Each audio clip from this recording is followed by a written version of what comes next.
Hello, everyone, and welcome to My Daily Trivia. I'm your host, Danny. Today's Wednesday, October 18th. It's the middle of the week. Happy Hump Day. Remember when everyone was saying Hump Day a few years ago? I want to bring that back. We're over the hump. We're halfway through the week. We're halfway through the weekend, and I hope you're having a wonderful day. Now, if this is your first time listening to the show, I want to say welcome. This show is a trivia show. It's actually a 10-round quiz with no specific themes, topics, or categories, but we do have a new episode every day, Monday through Friday, with each day getting progressively harder. Now, of course, as mentioned, we're halfway through the week, which means that today is halfway through the difficulty scale. So, if you find this episode to be a bit easy, well, tune in tomorrow. If you find it a bit hard, I think you should tune in anyway. Now, without any further delay, without me rambling along anymore, let's get into today's round of questions with question number 1. In which major North American professional sports league is the Stanley Cup awarded to the champion at the end of playoffs?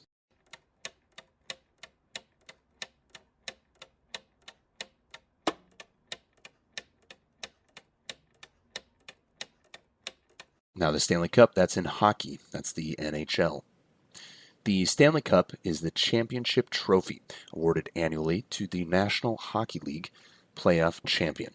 It is the oldest existing trophy to be awarded to a professional sports franchise in North America, and the International Ice Hockey Federation considers it to be the most important championship available to the sport. Now, the trophy was commissioned in 1892 as the Dominion Hockey Challenge Cup, and it is actually named after Lord Stanley of Preston, who was the Governor General of Canada at the time.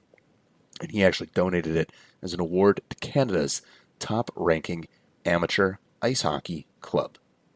Now, I personally grew up in Minnesota. I love hockey, and I wish someday my team would win the Stanley Cup. Still hasn't happened yet, but one can hope. So that's the Stanley Cup awarded in hockey in the NHL. Moving on to question number 2.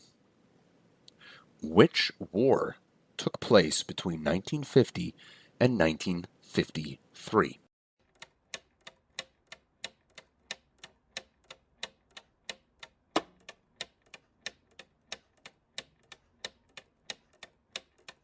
And that war was the Korean War. Did you forget? If you did, you might not be alone. Sometimes called the Forgotten War, unfortunately. But yes, in fact, that was the Korean War. It was fought between North Korea and South Korea from 1950 to 1953. The war began on the 25th of June 1950 when North Korea invaded South Korea, following years of hostilities between the two countries. North Korea was supported by China and the Soviet Union, while South Korea was supported by the United States and allied countries. The fighting ended with an armistice on the 27th of July, 1953. That's an armistice that is still standing. If you've ever heard of the 38th parallel, that's the dividing line that was chosen between North and South Korea. So that was the Korean War. Took place from 1950 to 1953. Moving on to question number 3. What capital of Western Australia is over 1,300 miles from Adelaide, its nearest sizable neighbor, making it one of the most isolated major cities in the world?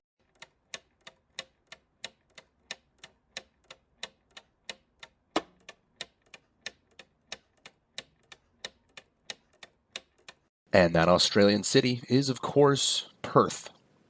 Perth is the capital and largest city of Western Australia and the fourth most populous city in Australia and Oceania. With a population of 2.1 million people living in the Greater Perth, Perth is part of the Southwest Land Division of Western Australia, with most of the metropolitan area on the Swan Coastal Plain between the Indian Ocean and the Darling Scrap.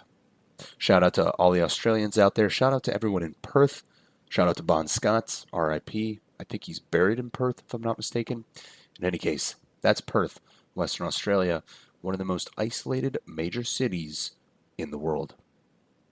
Moving on to question number 4. Tegucigalpa is the capital city of what Central American country?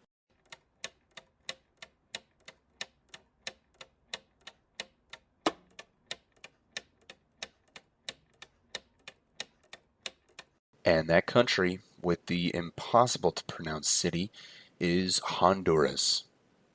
Tegucigalpa, which by the way, I had to YouTube how to pronounce that. Well, it is the capital and largest city of Honduras, along with its sister city, Comayagua, which I did not YouTube how to pronounce that one, so I hope I got that one right. Now, most sources indicate that the origin and the meaning of the word Tegucigalpa is derived from the Nahuatl language. The most widely accepted versions suggest that it comes from the Nahuatl word Tagusgalpa, which means hills of silver, but this interpretation is uncertain since the natives who occupied the region at the time were actually unaware of the existence of mineral deposits in the area. As a matter of fact, there are several theories as to the origin of the name, but regardless, it is a very difficult name to pronounce. Once again, that is Tegucigalpa, which I think I'm getting that right. Of course, I'm not a native Honduran, but I try my best. So that is the capital of Honduras. Question number 5. Who was the President of the United States when Al Gore was the Vice President?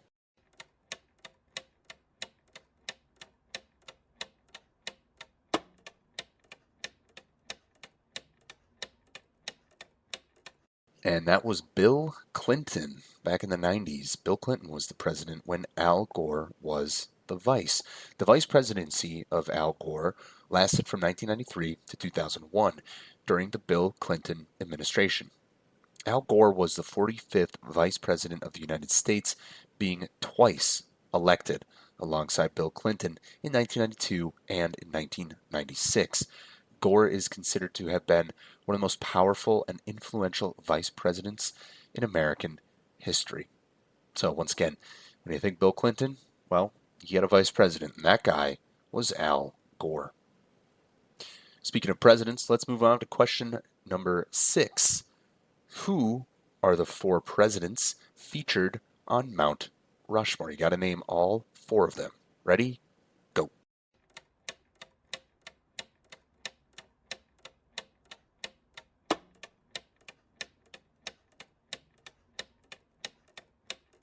And in order from left to right, those 4 are George Washington, Thomas Jefferson, Theodore Roosevelt, and Abraham Lincoln.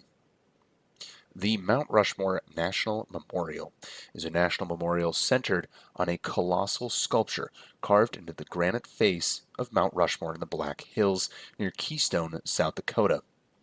Sculptor Gutzon Borglum designed the sculpture, called it the Shrine of Democracy, and oversaw the project's execution from 1927 to 1941 with the help of his son, Lincoln Borglum. The sculpture features the 60-foot tall heads of 4 United States presidents. That's George Washington, Thomas Jefferson, Theodore Roosevelt, and Abraham Lincoln. Now, I've seen Mount Rushmore twice, I believe. Both times. Very impressed. It's much, much bigger than I anticipated. So, if you haven't had a chance to see it, I highly recommend it. Moving on to question number 7. In fashion, what does YSL stand for?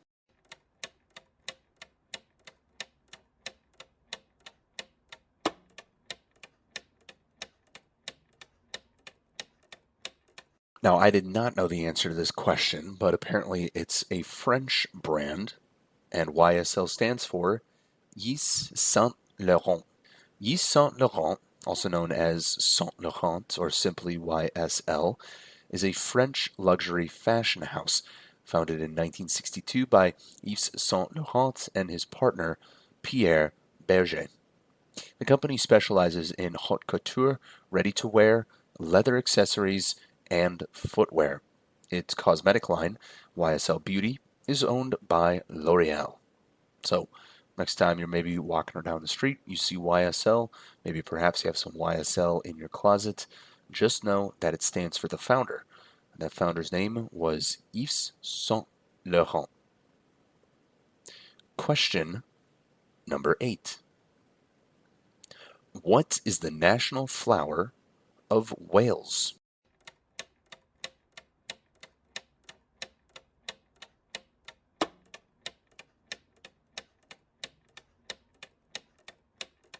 And the answer there is the daffodil.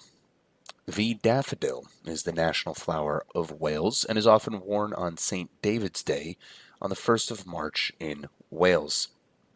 Narcissus is the genus of predominantly spring flowering perennial plants.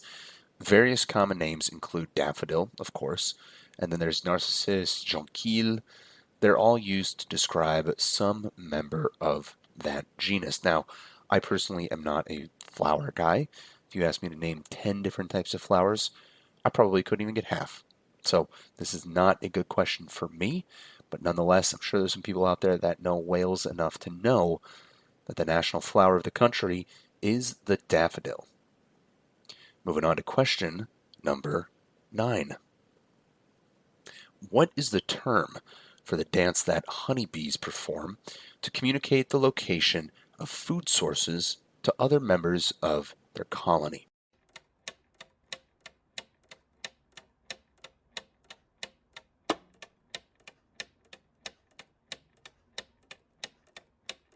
And that dance is called the waggle dance. That's Waggle. Waggle dance is a term used in beekeeping and ethology for a particular figure-8 dance of the honeybee. By performing this dance, successful foragers can share information about the direction and distance to a patch of flowers yielding nectar and pollen, to water sources, or to a new nest site location with other members of the colony. The waggle dance and the round dance are two forms of dance behavior that are part of a continuous transition. As the dance between the resource and the hive increases, the round dance transforms into variations of a transitional dance, which, when communicating resources at even greater distances, eventually becomes the waggle dance, which is pretty interesting. I feel like every time I'm reading about bees, it kind of blows my mind. I'm always learning something new. Also, who discovered that? Who's studying bees well enough to recognize something like that? It's quite impressive. In any case, that's called the waggle dance. Moving on to our last question of the day. Question number 10. What former Malaysian state was expelled in 1965 and is often considered the only modern country to gain independence unwillingly?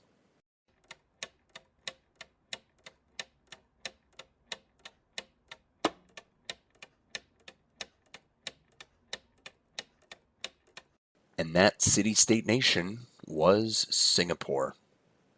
The history of the Republic of Singapore began when Singapore was expelled from Malaysia and became an independent republic on the 9th of August, 1965. After the separation, the fledgling nation had to become self-sufficient. However, it was of course faced with problems including mass employment, housing shortages, lack of land and natural resources.